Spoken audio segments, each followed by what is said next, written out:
Hey, what's up guys? I'm Shannon Gentry and I'm part of the Queen City Overland family, and this is my 2011 second gen Tacoma.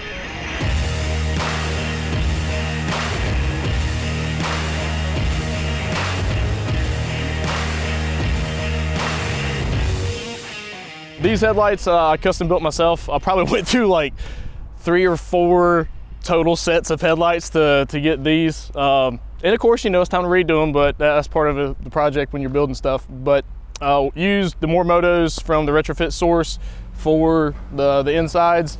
Just kind of painted up the interior, dremeled out the bezel, put some DRLs, stripped back in behind it.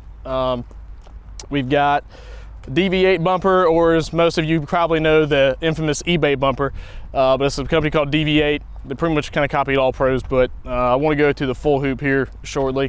Threw some ambers in the fogs. I like those. We got extreme LED bar here and up on the roof rack, and I went with the good old Smittybilt synthetic line winch. I think this one's at like 10,000 pounds. Here I went with the Pro Comp wheels. Tyler loves these. He hates them. So looking to get some new ones soon, but I really like the black on these, and despite his advice, you know, go big or go home, so I had to go with the 35 inches. That does cause some problems, so make sure if you guys are doing that, 33s are pretty solid without having to do a whole lot of fabrication and additional upgrades to your suspension. But if you do go with the 35s, just know that you're getting into that next upper echelon, and you're going to probably have some problems. You need to do some upgrades. I'll kind of cover those right now. So first off, you definitely want to go with some upgraded uppers. So we went with the SPC uppers. I really like these because you can adjust the camber and caster on these. You can push the wheels a bit forward, but you can really fine tune and dial in your suspension to get it right. I decided to go with the BP51s. These are excellent by Old Man Emu. You can adjust the dampening and rebound on the fly, which is pretty nice. Although I hadn't really ever, I just kind of set it and that was it. But you do have that option. Of course, you know, we got our rock lights for whenever we're setting the mood at the beach, getting it just right. Whatever color you want, we got it. So we got the Baja Design ditch lights right here on both sides. CB radio antenna. To protect the truck, we have steel skids going from the front all the way back to the fuel tank. And then on the sides of the truck, we've got slider steps to help protect those sides as well on the trails from any kind of rocks, or if you're coming around a bend or anything like that, just to really help protect that body. Or if you have, you know, deers that are flying down the side of a mountain, true story, and decide to hit the side of your truck, it also helps protect from those. All right guys, so under the hood, so the first thing that you guys are probably noticing is the nitrous tank here. You know, whenever you're rolling 35s, you don't really have a lot of power, and I didn't have a supercharger, so I decided to throw 24 pounds of Freedom sauce underneath the hood to get the extra little oomph when you're getting and going. Right here in the front corner, we've got the ARB twin motor air compressor.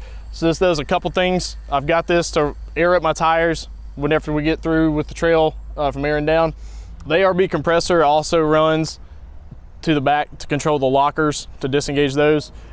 I had the lockers installed by the same company as East Coast Gear Supply in Raleigh to do the re-gear.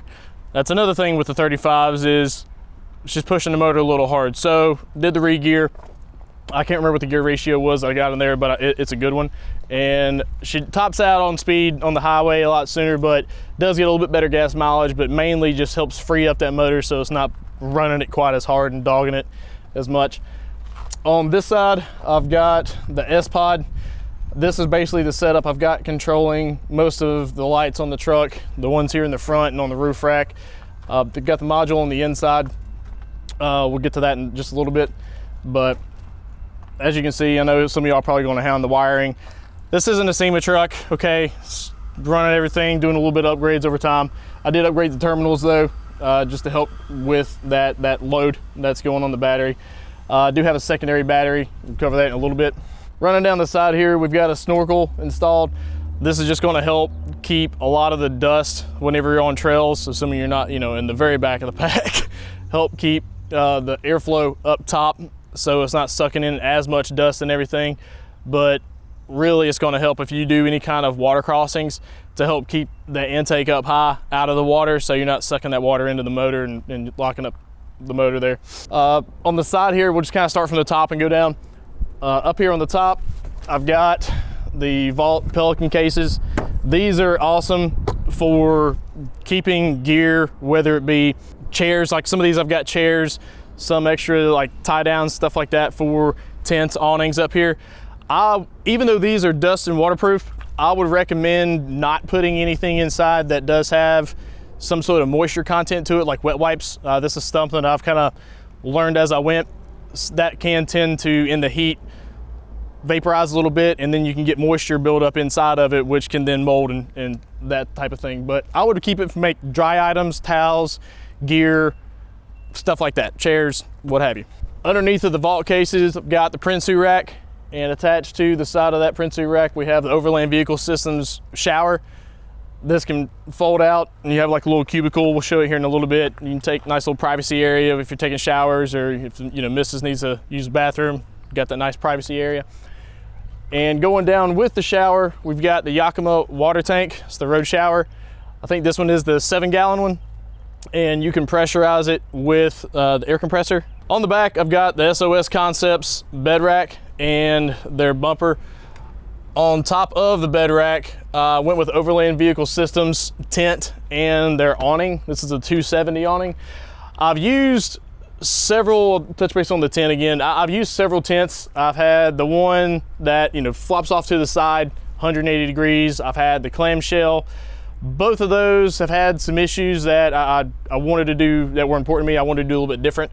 This one, it offers awesome fast setup, a lot of improvements when it comes to weatherproofing when it's stowed and as well as when it's up, which I really like. And it's a good combination of spacious and ease of setup. Those are the two big things that I really like about this tent. On the side of the SOS Concepts bed rack, I've got the recovery boards. I don't know what brand these are. I just got them off of Amazon because I wasn't about to drop a lot of money. And honestly, I'm glad I didn't, because I don't really get that stuck. So they look cool though. I've had people come up and say, oh, what are those on the side? Are those stretchers? No, they're recovery boards. They do help. I'll tell you what, I have used these for if I have to level out on the trail or in the woods or something like that at a campsite, find a log, something like that. You can take these off and throw like a log underneath, set them on it at an angle to back up and get leveled out. So I've used it more for that than getting unstuck, and they have come in pretty good handy for that purpose. On the attachment points, I couldn't see spending $150, $200 on a mounting system. I just went to Lowe's and got some stainless steel hardware, some bolts to attach to the bed rack, and some rubber bushings and some little screw-on knobs here. It works fine. On the side here attached to the rack, I've got the aux beam control panel. This is obviously the waterproof version. This is super handy, and I've really loved this tool for this application. It can be on the outside if I've got everything set up camp-wise. So if you can imagine, the awning's out, I've got the arm out, kitchen's kind of back here. It's so close and convenient just to come over here and tap whatever it is that you need. Electrical system I've got kind of up underneath to protect it. It's a cluster right now because I'm in the middle of working on it still, but I've got a fuse block where everything runs to it, to the secondary battery that's hooked up to. And this controls my cargo lights under here, and then on the tailgate for cooking.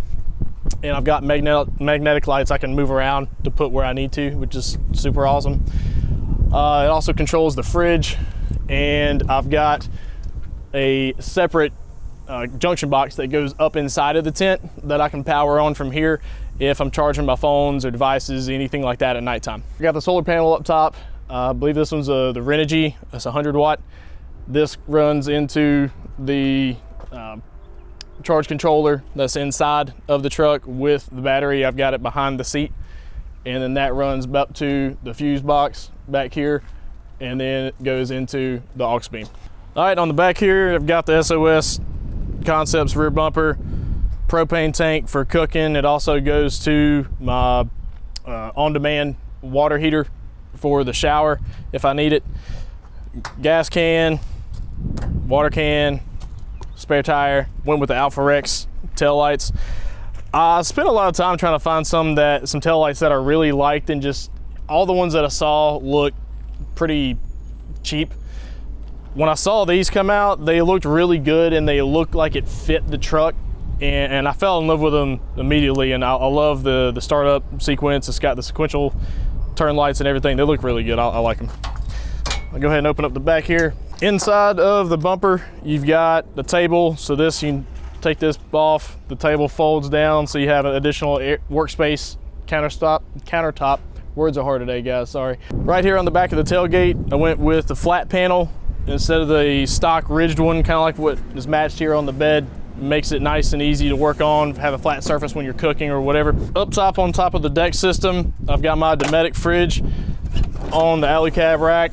This makes it super easy to slide out, take it out, get whatever you need out of the fridge, pop it back up. That's nice and secured. The 100 watt panel on top is more than enough to keep up with the fridge and whatever else I'm running. Finally, in the back of the bed, I've got the deck drawer system. I use this to keep most of my kitchen supplies and tent, like camping gear in these. It's a nice system if you just want to keep things dry and out of the elements.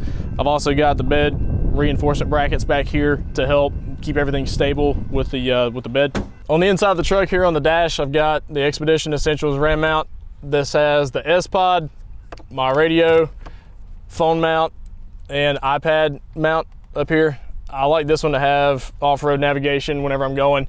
And I went with the biggest upgrade, and the thing that I like the most that I've done on the interior is probably going to be the head unit.